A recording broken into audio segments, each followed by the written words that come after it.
सभी राजनीतिक दलों ने लोकसभा चुनाव की तैयारियां शुरू कर दी हैं और हमारे साथ बातचीत करने के लिए उत्तर प्रदेश कांग्रेस के अध्यक्ष राज बब्बर मौजूद हैं। सर, क्या रणनीति है चुनाव में कांग्रेस की?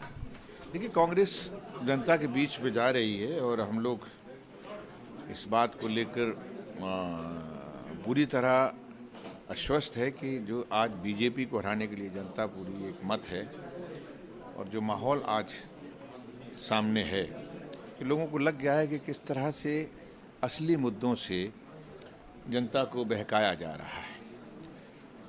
मुझे वो बचपन की वो कहानी याद आ रही है। बचपन में स्कूल में कुछ शरारती लड़के होते थे और वो क्या करते थे, हाथ में मान लो कोई चॉकलेट है तो वो चॉकलेट हाथ में लेकर बोला देख ऊपर देख क्या हुआ, अरे वो क्या हुआ, तो ऊपर देखता था चॉकलेट देके भाग जाता था। वो ऊपर दिखाते थे चॉकलेट देके भाग जाते थे। ऐसे ही आज बीजेपी और प्रधानमंत्री महोदय, वो जब आप नौजवानों के रोजगार की बात करते हैं, जब आप किसानों के कर्जे की बात करते हैं, उनकी आत्महत्याओं की बात करते हैं, जब आप स्वास्थ्य की बात करते हैं, जब आप शिक्षा की बात करते हैं, जब आप महिलाओं की सुरक्षा की बात करते हैं, तो फौरन वो कहते देखो ऊपर देखो क्या हुआ, बोले बॉर्डर पे देखो क्या हुआ। उधर बॉर्डर पे दिखाते हैं और इन मुद्दों को छीन के ले जाते हैं और सिर्फ जो है वो अपना मुद्दा, अब वो आदमी भूल जाता है कि उसको पेट में भूख लगी थी, खाएगा, वो नज़र आता है उसको कि मैं चॉकलेट को भी भूल जाता है और वो ऊपर ढूंढता रहता है कहाँ है। सर, क्या आपको कौन सा लगता है पंछी था जिसको उड़ता हुआ दिखा रहे थे, अब उसको पंछी याद रहना शुरू हो जाता है। यही आज देश की जनता के साथ में हो रहा है। सर, आपने बॉर्डर की बात की, क्या आपको लगता है एयर स्ट्राइक के जरिए पॉलिटिक्स करने की कोशिश कर रही है बीजेपी? एयर स्ट्राइक के जरिए वो क्या कर रहे हैं, लेकिन मैं इतना जानता हूं कि मैं अपने सैनिकों की, अपनी आर्मी के, अपने फौज के, अपनी एयरफोर्स के, अपनी नेवी के शौर्य को लेकर इस देश में किसी को भी कोई शक नहीं है। मेरे देश के लोग, मेरी देश की फौज अपने आप को कुर्बान कर सकती है, लेकिन इस देश के सर को, इस देश के झंडे को कभी झुकने का किसी आदमी की जरूरत नहीं कर सकती। इसकी ताकत है इसके पास। सर, बीएसपी सुप्रीमो मायावती ने यह स्पष्ट किया है कांग्रेस के साथ कोई गठबंधन नहीं होगा। क्या लगता है आपको कि आप अकेले अपने दम पे यूपी में पार्टी को रिवाइव कर पाएंगे? हमने कब कहा हम अपने दम पे? हमने देखा जनता के दम पे। जनता ने उनको दिया था एक बार बहुत बड़ा जो है मैंडेट, उसके बाद में समाजवादी पार्टी को दिया था बहुत बड़ा मैंडेट, फिर उसके बाद में बीजेपी को बहुत बड़ा मैंडेट दिया, उनसे भी सबसे बड़ा दिया। तो ये तमाम चीज़ें जो है, कोई ये सोचे कि नेताओं को मैंडेट नेताओं ने लिया है, ना भाई, गलतफहमी में है। धोखे से आगे पीछे कुछ हो सकता है, लेकिन जनता फैसला करती है।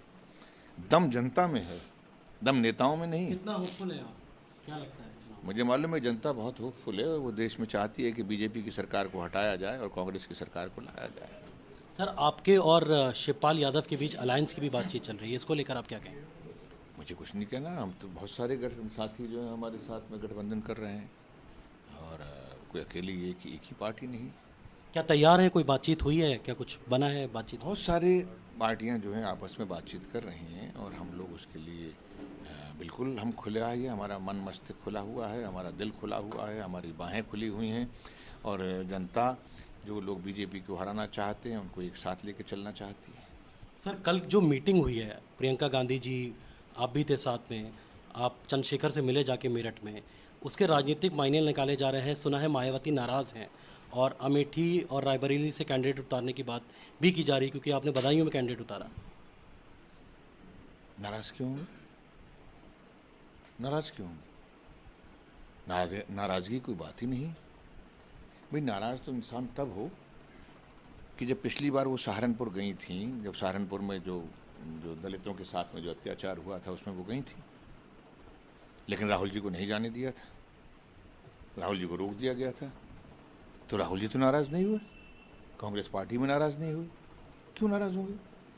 इसमें तो मुझे नहीं लगता कोई नाराजगी होनी चाहिए और नाराजगी की वजह हो सकती है ये तो। और फिर प्रियंका जी ने अब कल अपने बयान में बहुत साफ कहा है कि किसी भी समाज के उस वर्ग के लोग जो अपनी लड़ाई लड़ रहे हैं, अगर वो समाज के लोगों में अगर कोई आदमी अपने समाज के हक की, वो नौजवान अगर उस लड़ाई को, संघर्ष को कर रहा है और उसकी आवाज़ को रोका जा रहा है, तो कांग्रेस पार्टी उस नौजवान के साथ है, उसके बल के साथ में है, उसके जोश के साथ में है, और उसको ताकत के लिए अगर कभी भी किसी भी तरह की ज़रूरत पड़ेगी तो कांग्रेस पार्टी पूरी तरह से उन लोगों के साथ है।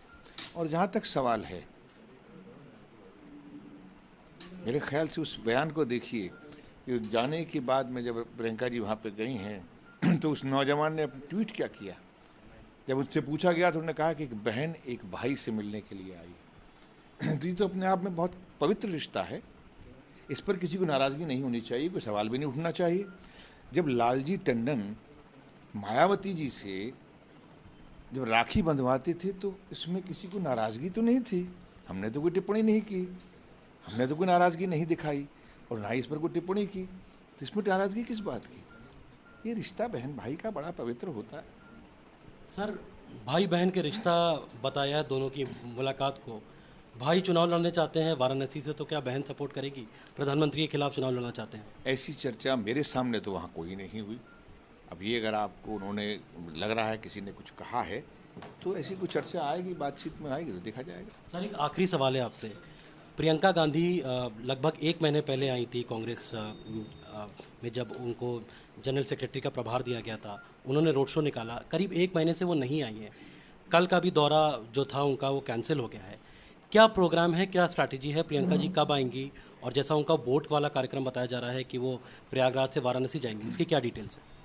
देखिए, कल तो कुछ ट्रैवलिंग को लेके प्रॉब्लम है, क्योंकि कल जो है हम लोगों को, जो हमारे बहुत सारे साथी आ रहे थे, टिकटें नहीं हो पा रही हैं तो वो नहीं आ पाई। और दूसरी बात ये है कि जो एक सही मायने में अगर आप हमसे पूछें तो आप देख रहे हैं कि ये टिकटें रोज़ जारी हो रही हैं और ये प्रक्रिया बहुत बड़ी प्रक्रिया होती है, 80 सीटों पर जो है।